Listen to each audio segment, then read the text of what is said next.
اللهم إنك عفو تحب العفو فاعف عنا. اللهم إنك عفو كريم تحب العفو فاعف عنا. اور میں جہاں یہ بات کہتا ہوں کہ امام ابو حنیفہ صحابہ کے استاذ ہیں تو لوگ کہتے ہیں جی کس صحابی سے پڑھا جی نام دسو. میں نام بتانے لگا ہوں, کتب کے حوالے سے دینے لگا ہوں. آپ دل کی تختی پہ تعویذ بنا لیجئے. امام ابو حنیفہ نے صحابہ کرام سے پڑھا بھی ہے, صحابہ کی زیارت بھی کی ہے. آپ کھولیے مناقب ابی حنیفہ و صاحبی کھولیے, امام ذہبی نے لکھا ہے. آپ کھولیے عقود الجبان ابو یوسف دمشقی صالحی نے لکھا ہے. آپ کھولیے مکانۃ الامام ابی حنیفہ فی الحدیث محدث عبد الرشید نعمانی نے لکھا ہے. وہ فرماتے ہیں امام ابو حنیفہ نے صحابہ کرام کی زیارتیں کی ہیں. حضور پاک کے صحابی کا نام ہے حضرت صدی بن عجلان, یہ امام ابو حنیفہ کے استاذ ہیں. امام ابو حنیفہ کے استاذ ہیں, ان کا نام انس بن مالک ہے. انس بن مالک حضور پاک کے صحابی ہیں, امام ابو حنیفہ کے استاذ ہیں. امام ابو حنیفہ کے ایک استاد کا نام حضرت عبداللہ بن حارث بن جز الزبیدی ہے, یہ ابن الزبیدی امام حنیفہ کا استاذ ہے, حضور پاک کا صحابی ہے. امام حنیفہ کے استاد کا نام حضرت جابر بن عبداللہ ہے, یہ ابو حنیفہ کا استاذ ہے, حضور پاک کا صحابی ہے. امام ابو حنیفہ کے استاذ کا نام حضرت واصلۃ بن الاسقع ہے, یہ پیغمبر کا صحابی ہے. امام ابو حنیفہ کے استاد کا نام سیدنا بلال بن حارث المزنی ہے, یہ امام ابو حنیفہ کے استاذ ہیں, حضور پاک کے صحابی ہیں. امام ابو حنیفہ کے استاذ پیغمبر کے صحابی سہل بن سعد انصاری الساعدی المدنی ہے, یہ حضور کے صحابی ہیں.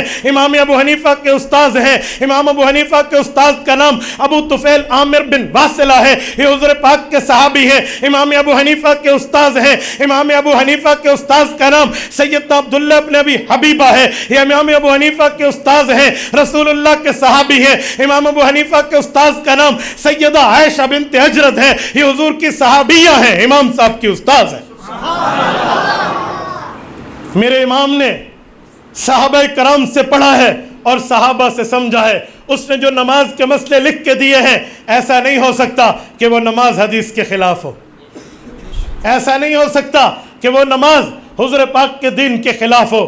میرا ایک شاگرد تھا, وہ پینٹنگ کا کام کرتا تھا, مجھے نہیں پتا اس کا استاذ جو تھا اس کے دل میں امام اعظم ابو حنیفہ کا بغض پنپتا تھا. وہ روزانہ اسے کچھ کہتا, لڑکا یہ پڑھنے میرے پاس آتا لیکن با حیا مجھے کچھ نہ کہتا.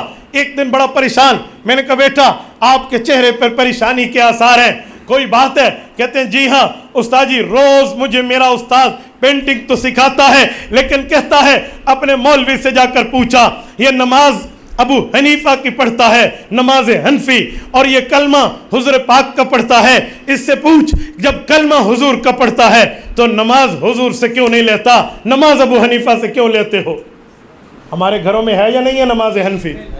بولتے نہیں ہیں. میں کوئی ریورس گیئر لانا ہے, ہم نے کوئی ویڈرالنگ پوزیشن پہ ہے؟ بھائی ہمارے پاس تو دلائل مسائل فضائل ہیں, ہم تو کھلے عام بات کرتے ہیں. توجہ رکھیں, ہمارے پاس نماز حنفی ہے یا نہیں ہے؟ تو کہتے ہیں نماز ابو حنیفہ والی حنفی اور کلمہ حضور والا. اوے حضور سے کلمہ تو لیتے ہو, حضور پاک سے نماز کیوں نہیں لیتے؟ میں نے کہا ٹھیک ہے. میں نے بچے کو 2-4 دن سمجھایا, اگلے دن جا کے اس نے استاد سے اس طرز پہ گفتگو کی. کیسے کی؟ آؤ میں سمجھانے لگا ہوں. میں نے کہا رحمت بیٹا ان سے جا کر ایک بات کہنا. انہوں نے کہا جی ٹھیک ہے. وہ یہ کہے تو یہ کہنا, یہ کہے تو یہ, پوری ترتیب لگا دی. وہ اگلے دن گیا, استاد نے سوال کیا. اس نے کہا استاد جی اس بات کو چھوڑیں, مجھے یہ بتائیں آپ کو کوئی حدیث آتی ہے تو سنا دیں تاکہ برکت ہو جائے, پھر آگے بات کریں. اس نے کہا جی حضور پاک کی حدیث ہے انما الاعمال بالنیات, عمل کا مدار نیت پر ہے. تو اس نے کہا استاد جی یہ کہاں ہے؟ اس نے کہا حدیث بخاری ہے, یہ صحیح بخاری کی پہلی حدیث ہے. ٹھیک ہے. تو اس نے کہا استاد جی ذرا صبر. میں نے کہا حضور کی حدیث سنائیں. آپ نے بخاری کی حدیث سنا دی. انہوں نے کہا میں کلمہ بخاری دا نہیں پڑھا, میں نے تو کلمہ حضور کا پڑھا ہے. مجھے کلمہ حضور کا پڑھنے کے بعد حدیث بھی حضور والی چاہیے, نبی کی حدیث سناؤ. آپ نے بخاری کی کیوں پڑھی ہے؟ وہ کہنے لگا وہ حنفی تیرا دماغ بند ہو گیا, مقلد اندھا ہوتا ہے, تجھے نہیں پتا, اور بخاری میں حضور کی حدیث لکھی ہے. تو بچے نے اسی ترتیب پہ پوچھا پھر حضور کی حدیث کہو, حدیث بخاری کیوں کہتے ہو؟ استاد نے کہا دیکھو حدیثیں حضور کی ہیں لکھ کے امام بخاری نے دی ہے. حدیث بخاری کہتے ہیں اس نے کہا استاد جی پھنس گئے ہو, ہم نماز بھی حضور کی ہے لکھ کے ابو حنیفہ نے دی ہے, نماز حنفی کہتے ہیں. اور نے کہا آئندہ پینٹنگ کا کام سیکھا کر, اور گل تو نہیں کرنی.